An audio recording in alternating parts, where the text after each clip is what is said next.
Hey, guys. Altovise here, your voice manager. I unmute the voice of women who are ready to speak up about what has kept her silent for way too long.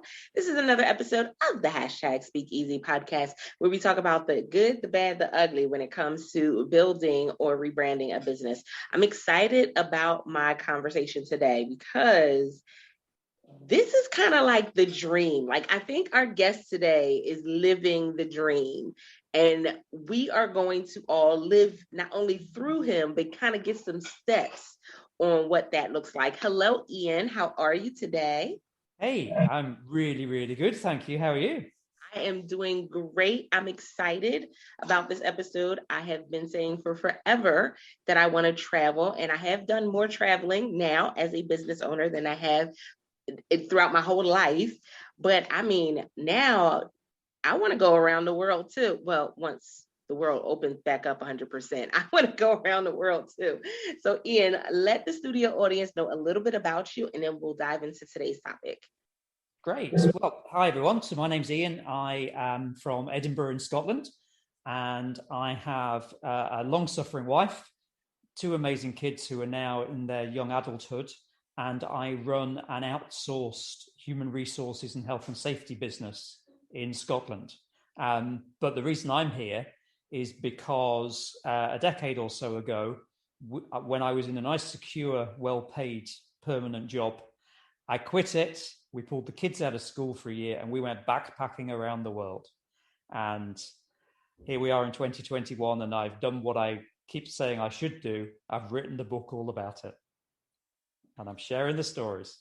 Oh my goodness. And so I know that the SpeakEasy Podcast listeners, their ears just perked up because they said, wait, did he just say that he backpacked around the world? So first and foremost, when we hear someone who has quit their job to do something that they love or something that they really dreamed about doing, we say congratulations, because there are many people that would have not taken that risk, that would have not taken that leap out of fear, out of comparison, and so many other things. So what gave you that boost to be able to take that risk and say, you know what, I'm going to make this happen now? It came from a combination of things. It came from opportunity. It came from tragedy. It came from probably some impulsiveness as well. And when the kids produced one night when we were on holiday, a list of the places that they wanted to go next on holiday, and it was a list that had animals next to every country. So it was Australia kangaroos, Peru llamas, Madagascar lemurs, China panda bears. We just went, wow, we fancy doing that as well. And 3 weeks after getting back from that holiday, I was negotiating my exit from that job, not knowing that there was about to be a global crash. I'm glad we didn't know, because we might not have done it. And it was the best thing that we've ever done, without a shadow of doubt. I love that you said that. That was very valuable, because a lot of times we try to be prepared for everything, right? As entrepreneurs, as business owners, we want to be prepared for everything. As parents, we want to try to be prepared for everything. So I love that you said that it was best that you did not know. Can you go into a little deeper why you really feel like it was best that you didn't know at that time? If I'd not have done the trip, I wouldn't have started my business. So when we came back into the depths of that recession, and I was actually out of work for a year. And eventually I got a job, which I endured rather than enjoyed, for 4 years. But my attitude to risk had changed. So when we talked about whether we should do this trip around the world, my wife came up with this wonderful phrase, what's the worst that can happen? She said, what's the worst that can happen? We have to sell the house and downsize. So when it came to making the decision to start a business, I said, what's the worst that can happen? The business fails and I have to get another job. So, entrepreneurs understand, I think, instinctively that issue of risk and assessing it. What I think many struggle with is believing that they can step away from their business and that their business will succeed without them. And I've understood that. And in the course of 7 years of growing a business, I've still taken lots of travel, because travel is an addiction. There's actually a word for it. Dromomania is the word for people being addicted to travel. So I've kept on having holidays. My wife's kept coming with me on holidays. She no longer works. We have freedom to travel once the world opens up again. I suspect there'll be more books to be written now I've written the first one. But yeah, you just understand that actually life's for living, and identify opportunities, seize them. What's the worst that can happen? Well, actually, all sorts of amazing things can happen out of opportunity and serendipity.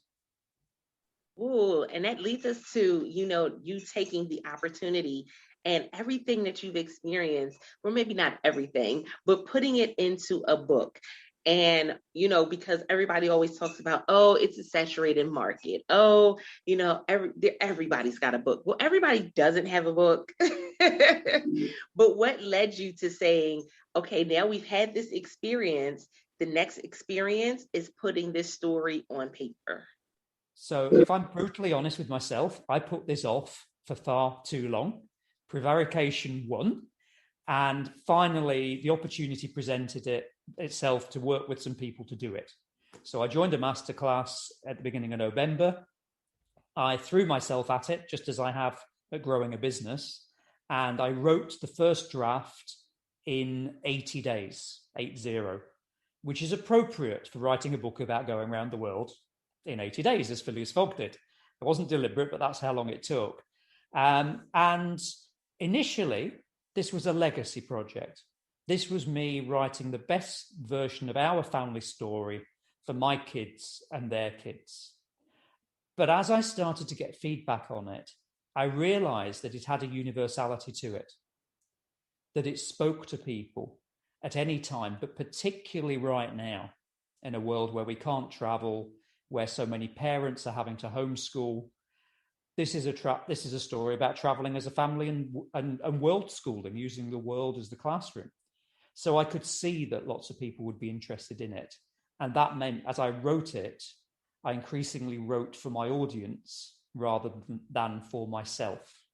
And I think that's helped to make it an inspirational, educational, and entertaining story for the reader. I think I value the piece that, it was a legacy project, because oftentimes what we don't realize is that when we're doing our legacy project for our children, for our bloodline, for our family, we're also creating and shifting the legacy of other people. So with that being said, Ian, what has been a specific response to the book that is like, you know what, that is forever going to be in my memory banks. It's forever going to be in my heart? So there are two levels of response. The one I really want is the one I get occasionally, which is, wow, that is so inspirational. I want to do that as well. I'm going to do that as well. That's the golden response. That's the platinum level. But what I consistently get is, once I picked it up, I couldn't put it down. People saying, I get messages at midnight saying, I need to go to sleep, but I can't put the book down. One guy said to me, very, very, very busy educational leader. And he said to me on a Sunday, he said, I'm going to buy the book, or I bought the book, but it's going to have to wait till my summer holiday. On the Wednesday, he said, I've read it. I've read it in three sittings, because I just couldn't put it down. And that's what I wanted. I wanted a page turner that would draw the reader in and would be engaging and inspirational. So it's great to get that feedback. Oh, that is one of the things that, as entrepreneurs, as authors, as speakers, feedback is so valuable. Now, we always know that every response is not always going to be the positive one, but we really do have to pay attention to the feedback that we're getting, because it's that impact versus intent. Is it lining up? Is it matching up? Because you're always going to have people that are drawn to what you're doing if that impact and intent are lining up. So I love that it aligned for you, and that you were able to share that out. man, when I think about traveling and I think about the places that I want to go, that it has completely changed now, because I'm like, anything goes. Let's go. Where are we at? Let's live somewhere else for a year. And with that being said, with the places you have gone already in, and maybe some things that are still on the list, what would you say are the top 3 places that you still want to go? Wow, that's a great question. It's a long list. So the next place is going to be where you are. So we've been to the States a fair few times, but I've always dreamt of doing that classic American road trip. So we are contemplating 6 months next year, and it's a long list of places I want to cram into 6 months. So that's one. We went to South America for 3 months as part of our year, but we've never been to Central America. Now, I think timing in history is going to be an issue with parts of Central America, clearly, but that's certainly a part of the world that I'd like to discover more of. And the third one would be either the Arctic or the Antarctic. I just think they are unique places. And one of the things about travel is that you see places at a moment in time.